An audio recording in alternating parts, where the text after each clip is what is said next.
पत्रकार मित्रो, आजची पत्रकार परिषद आगामी होऊ घातलेल्या जिल्हा परिषद आणि पंचायत समितीच्या निवडणुकी संबंधी बोलवलेले आहे। या विषयावर बोलण्या अगोदर मुंबई आणि महाराष्ट्रात महानगरपालिकेच्या ज्या निवडणुका झाल्या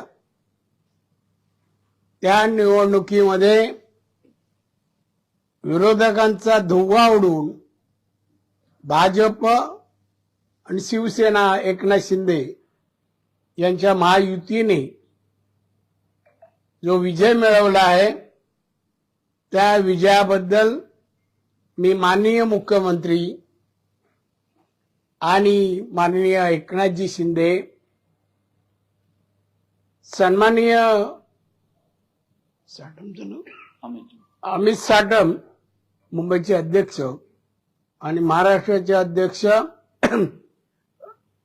रवींद्र चव्हाण साहेब यांचं मी अभिनंदन करतो। यांनी हा ऐतिहासिक विजय त्यांनी मिळवून दिलाय, त्याबद्दल धन्यवाद आणि परत एकदा अभिनंदन। आता सिंधुदुर्ग जिल्ह्यामध्ये जिल्हा परिषद पंचायत समितीच्या निवडणुका जाहीर झाल्यामुळे महायुतीतर्फे आम्ही सकाळपासून बैठका घेतो आहोत। दोन्ही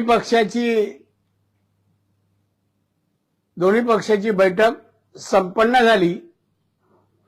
त्या अगोदर तुम्हाला सांगावंसं वाटतं की आम्ही सिंधुदुर्ग जिल्ह्यात महायुती करायचा निर्णय घेतलेला आहे आणि हा निर्णय वरिष्ठांच्या सांगण्यामुळे आदेशामुळे आम्ही घेत आहोत।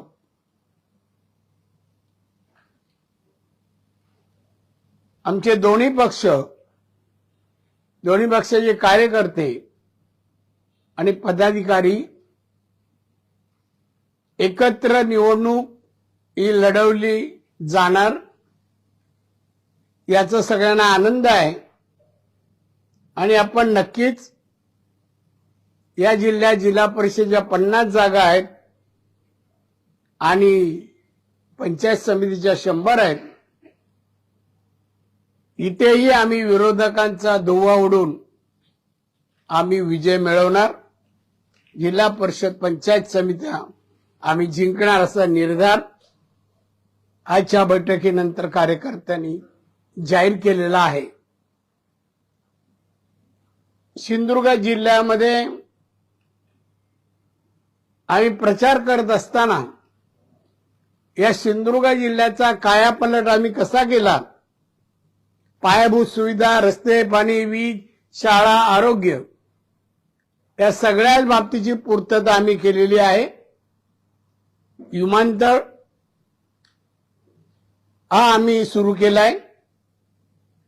विरोधकांनी विरोध करूनही जागा संपादित करायला विमानतळाला विरोध करत होते, तरी पण आम्ही निर्धार करून विमानतळाचं काम पूर्ण करून विमानही वाहतूक सुरू केलेली आहे।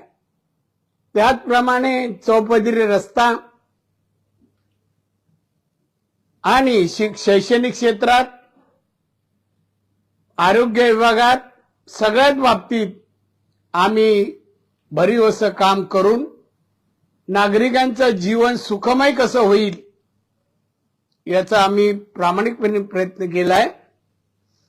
आम्ही केलेल्या कामामुळे जनतेला जी जाणीव आहे की ही सगळी कामं आम्ही पूर्ण केली आहे। दरडोई उत्पन्न मी आलो 90 साली तेव्हा 35,000 होतं, आता ते 2,60,000 पोचलाय। याचं श्रेय विरोधकांकडे अजिबात जात नाही। शाळा, कॉलेज, या वेगवेगळ्या गोष्टीमध्ये विरोधकांचा 1% पण सहभाग नाही. विरोधातल्या नेत्यांनी एकही शाळा, कॉलेज किंवा कुठल्याही सहकार क्षेत्रात उद्योगधंदे सुरू केलेले नाहीयेत. आणि म्हणून आम्ही प्रचार या विषयावर करत असताना आम्ही जनतेच्या अनेक गोष्टींसाठी आमचा संपर्क स्थानिक कार्यकर्ते, नेते सर्व सातत्याने ठेवत असल्यामुळे या जिल्ह्यात मत मागण्याचा नैतिक अधिकार भाजप, शिवसेना, एकनाथ शिंदे गट यांचा अधिकार पोचतो. आणि त्यामुळे प्रचाराचे मुद्दे विकास आहे, सेवा आहे जनतेची आणि त्यामुळे या दोन्ही गोष्टी पूर्तता केल्यामुळे आमचा विजय निश्चित आहे.